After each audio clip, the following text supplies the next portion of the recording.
وہ دائیں بائیں دکانوں کے اندر اور باہر ٹنگے ہوئے قالینوں کو دیکھتا ہوا چل رہا تھا۔ اس کی زیادہ توجہ اس طرف تھی جس طرف وہ خود چل رہا تھا۔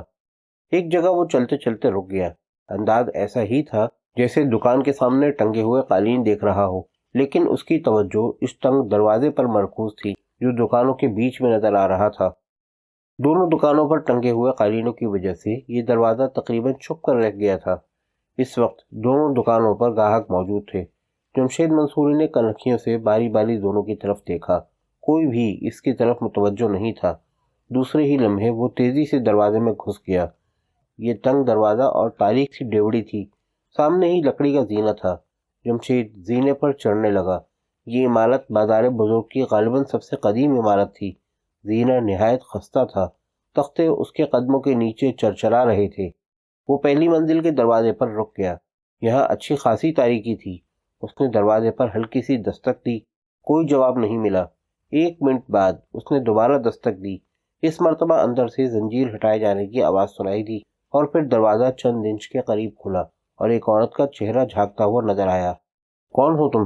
کس سے ملنا چاہتے ہو؟ عورت نے پوچھا۔ خانم نوشابہ سے ملنا ہے۔ یہاں کوئی نوشابہ نہیں رہتی، عورت نے جواب دیا اور دروازہ بند کرنا چاہتی تھی کہ جمشید نے جلدی سے پیر آگے پھنسا دیا۔ پردیسیوں کے ساتھ یہ سلوک اچھا نہیں ہے۔ اجنبی مہمان کیا سوچے گا؟ اس نے کہا۔ اوہ، عورت چونک گئی۔ میں تمہیں پہچان نہیں سکی تھی۔ اندر آ جاؤ۔ جمشید اندر داخل ہو گیا۔ اس عورت نے دروازہ بند کر کے زنجیر چڑھا دی۔ وہ نوشابہ تھی۔ کمرے میں ٹیوب لائٹ جل رہی تھی۔ اندر پہنچنے کے بعد ہی جمشید اس کا چہرہ اچھی طرح دیکھ سکا تھا۔ اس کی عمر 30 کے لگ بھگ رہی ہوگی۔ خاصی حسین عورت تھی۔ اس نے گلابی رنگ کی شیفون کی میکسی پہن رکھی تھی جس سے اس کا سنہری بدن جھلکتا ہوا نظر آ رہا تھا۔ نوشابہ ایک رقاصہ تھی۔ اس کا شمار تہران کی صف اول کے رقاصاؤں میں ہوتا تھا۔ اس کے پروگرام بڑے بڑے نائٹ کلبوں میں ہوتے تھے۔ جس رات کلب میں اس کا پروگرام ہوتا وہاں تل دھرنے کو جگہ نہ ملتی۔ اس کا آخری پروگرام رائل کلب میں ہوا تھا۔ نوشابہ کو وہ رات نہیں بھولتی تھی۔ اس شاہ کے ملک سے فرار ہونے سے 2 روز پہلے کی بات تھی۔ ایک طرف انقلابی سرگرمیاں عروج پر تھیں تو دوسری طرف ابلیس کے پجاری دولت مند لوگ عیش و عشرت میں مست تھے۔ بعض سنجیدہ لوگوں نے وقت کی نبض کو دیکھتے ہوئے آنے والے دور کا اندازہ لگا لیا تھا اور وہ اپنے بچاؤ کا بندوبست کر رہے تھے، لیکن اکثریت ایسے لوگوں کی تھی جو شہر میں ہونے والے ہنگاموں کو محض باسی کڑی کا ابال سمجھتے تھے۔ ان کا خیال تھا کہ شاہ کی طاقتور سلطنت سے ٹکر لینا کوئی آسان بات نہیں، لیکن وہ اس حقیقت سے بے خبر تھے کہ جب سینوں میں دین کا جذبہ بیدار ہوتا ہے تو دنیا کی کوئی بڑی سے بڑی طاقت بھی اس سیلاب کا راستہ نہیں روک سکتی۔ ٹینکوں سے جسموں کو تو کچلا جا سکتا ہے لیکن روح کو نہیں کچلا جا سکتا۔ شہر میں ہونے والے ہنگاموں کے ساتھ دولت مند طبقے کی سرگرمیاں بھی عروج پر تھیں۔ اس رات رائل کلب میں ہونے والے پروگرام کی خوب تشہیر کی گئی تھی۔ پروگرام شروع ہونے سے پہلے ہی تمام میزیں بھر گئی تھیں۔ اس رات 2 بجے جب رقص ابلیس عروج پر تھا، انقلاب کے حامیوں نے رائل کلب پر حلہ بول دیا۔ وہ 20 لوگ تھے جنہوں نے رائل کلب کو چاروں طرف سے گھیرے میں لے لیا تھا۔ درجنوں آدمی اندر گھس آئے تھے۔ ایک ہنگامہ برپا ہو گیا تھا۔ عورتوں کی چیخوں سے فضا گونج اٹھی۔ لوگ جانے بچانے کے لیے ادھر ادھر بھاگنے لگے۔ اس رات خرم بھی رائل کلب میں موجود تھا۔ جمشید کو علم نہیں تھا کہ خرم اور نوشابہ میں تعلقات کس طرح قائم ہوئے تھے۔ نوشابہ لاکھوں دلوں کی دھڑکن تھی۔ لوگ اس کا ایک رات کا قرب حاصل کرنے کے لیے اس کے قدموں میں اپنا سب کچھ ڈھیر کر دینے کو تیار تھے، لیکن نوشابہ نے خرم کا انتخاب کیا تھا۔ حالانکہ خرم کے پاس نہ زیادہ دولت تھی اور نہ ہی اسے کوئی اچھا آدمی سمجھا جاتا تھا۔ لوگ بدحواسی میں چاروں طرف بھاگ رہے تھے۔ حملہ آور اسٹیج پر چڑھ گئے تھے۔ نوشابہ چیختی ہوئی اسٹیج کی پچھلی طرف ڈریسنگ روم کی طرف دوڑی۔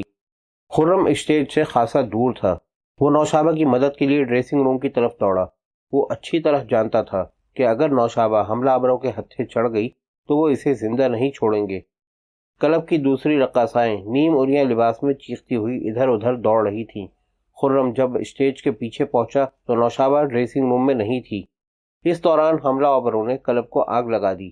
چاروں طرف شعلے بھڑکنے لگے، چیخوں کی آوازیں بلند ہو گئیں اور پھر نوشابہ کی چیخ سن کر خرم عقبی دروازے کی طرف دوڑا۔ 2 آدمی نوشابہ کو گھسیٹتے ہوئے سوئمنگ پول کی طرف لے جا رہے تھے۔ اور نوشابہ چیختے چلاتے ہوئے اپنے آپ کو چھڑانے کی جدوجہد کر رہی تھی۔ خرم نے اس طرف دوڑ لگا دی۔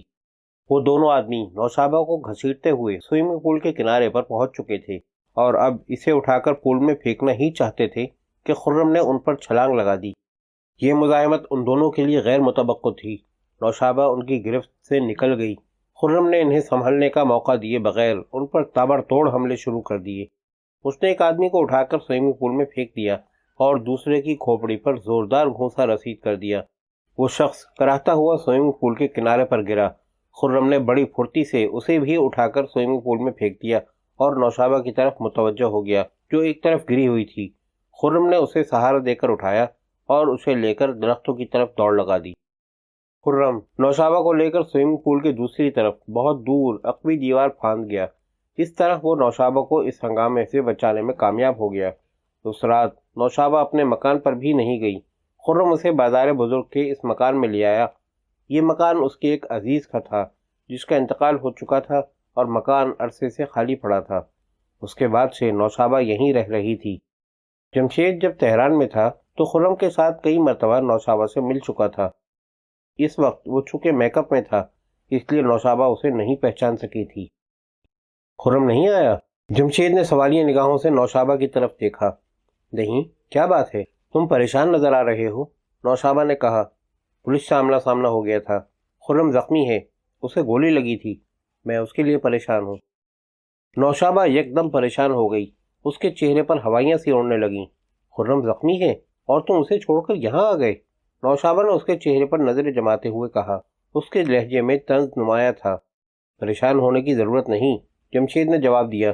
گولی بازو پر لگی تھی، معمولی زخم ہے، وہ یہاں پہنچنے ہی والا ہوگا۔ نوشابہ بے چینی سے کمرے میں ٹہلنے لگی۔ جمشید کرسی پر بیٹھا اس کی طرف اس لیے دیکھ رہا تھا کہ وہ کس قدر پریشان تھی۔ خرم کے زخمی ہونے کی اطلاع نے اسے بدحواس سا کر دیا تھا۔ خرم کے لیے جمشید خود بھی پریشان تھا۔ خرم اگر خود نہ کہتا تو وہ اسے کبھی چھوڑ کر نہ آتا، لیکن پھر وہ خود یہ سوچ کر خرم سے الگ ہو گیا تھا کہ اگر ایک پکڑا جائے تو دوسرا محفوظ رہے۔ آدھا گھنٹہ گزر گیا۔ اب جمشید کی پریشانی بھی بڑھ رہی تھی۔ پھر اچانک وہ چونک گیا۔ 24 زینے پر تختوں کے چرچرانے کی ہلکی سی آواز سنائی دی، جیسے کوئی بہت محتاط قدموں سے اوپر چڑھنے کی کوشش کر رہا ہو۔ پھر قدموں کی وہ آواز رک گئی اور چند سیکنڈ بعد دروازے پر ہلکی سی دستک کی آواز سنائی دی۔ نوشابہ نے جمشید کو اشارہ کیا۔ جمشید کرسی سے اٹھ کر دروازے کے قریب سے چپک کر کھڑا ہو گیا۔ جب وہ دروازہ کھلتا تو وہ مکمل طور پر اس کے پیچھے چھپ جاتا۔ اس طرح اگر آنے والا خرم کے بجائے کوئی اور ہوتا تو اس پر آسانی سے قابو پایا جا سکتا تھا۔ نوشابہ نے محتاط انداز میں چند انچ کے قریب دروازہ کھول دیا۔ سیاہ چادر میں لپٹا ہوا ایک سایہ سامنے کھڑا تھا۔ دروازے سے آنے والی ہلکی سی روشنی میں اس کا چہرہ صاف دکھائی نہیں دے رہا تھا، لیکن پھر اس نے چہرے سے چادر ہٹا دی۔ وہ خرم تھا۔ نوشابہ نے دروازہ کھول دیا اور خرم کے اندر داخل ہوتے ہی اس نے دروازہ بند کر کے زنجیر چڑھا دی۔ خرم کو دیکھ کر جمشید کے چہرے پر طمانینت سی آ گئی۔ نوشابہ کی حالت قابل دید تھی۔ خرم کے اندر داخل ہوتے ہی وہ اس سے لپٹ گئی تھی، لیکن پھر فوراً ہی ہٹ گئی۔ کہاں گولی لگی ہے؟ زخم کہاں ہے؟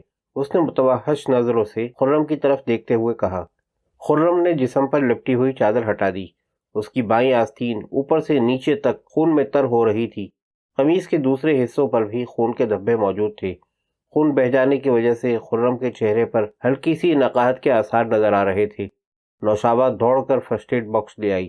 جمشید نے خرم کو کرسی پر بٹھا کر اس کی قمیض اتار دی اور زخم صاف کر کے ڈریسنگ کرنے لگا۔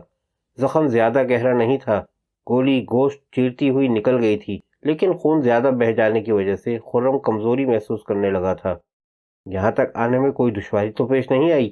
جمشید نے پوچھا۔ زیادہ نہیں، خرم نے جواب دیا۔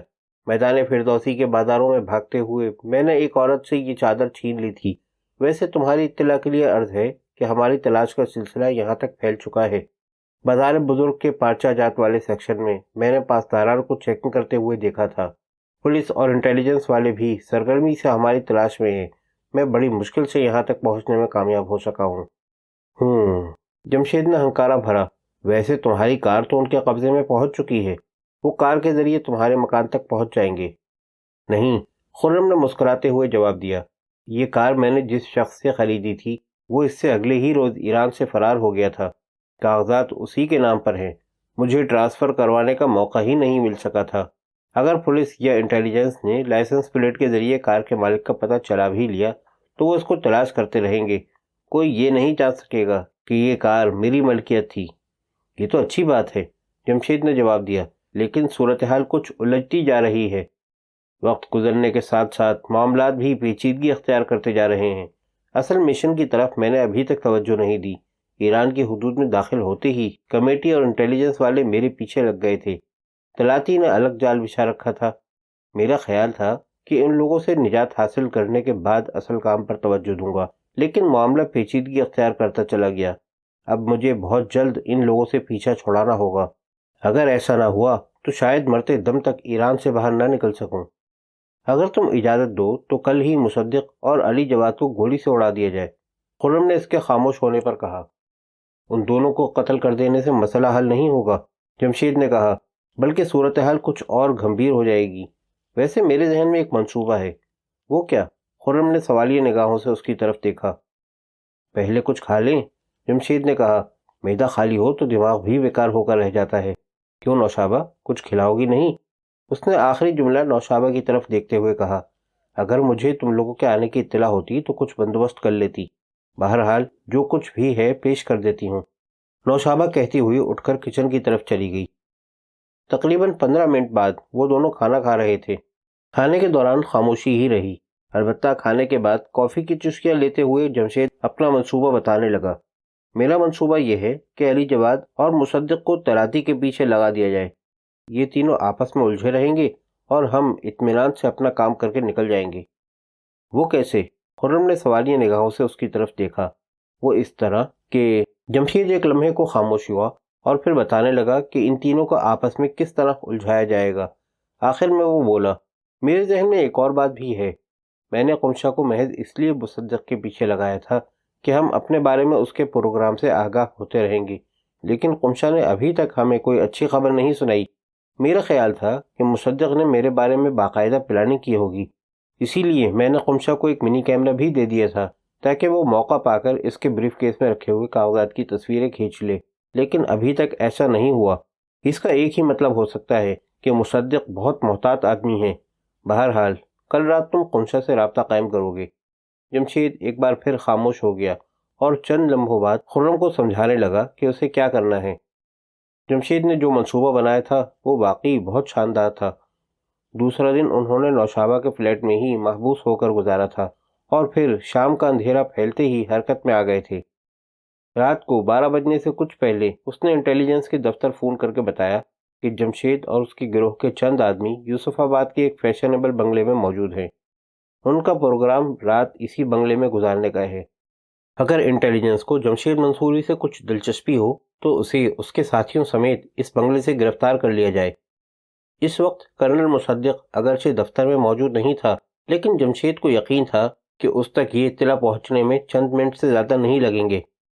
انٹیلیجنس کے دفتر کو فون کرنے سے پہلے جمشید ایک اور حرکت کر چکا تھا۔ اس رات 10 بجے کے قریب اس نے کمیٹی کے مقامی دفتر میں علی جواد کو فون کیا اور اپنے آپ کو جمشید کا ایک پرانا ساتھی ظاہر کر کے یہ دلچسپ اطلاع دی کہ جمشید منصوری اور اس کے ساتھی آج رات 12 بجے کے قریب یوسف آباد کے ایک بنگلے میں آنے والے ہیں۔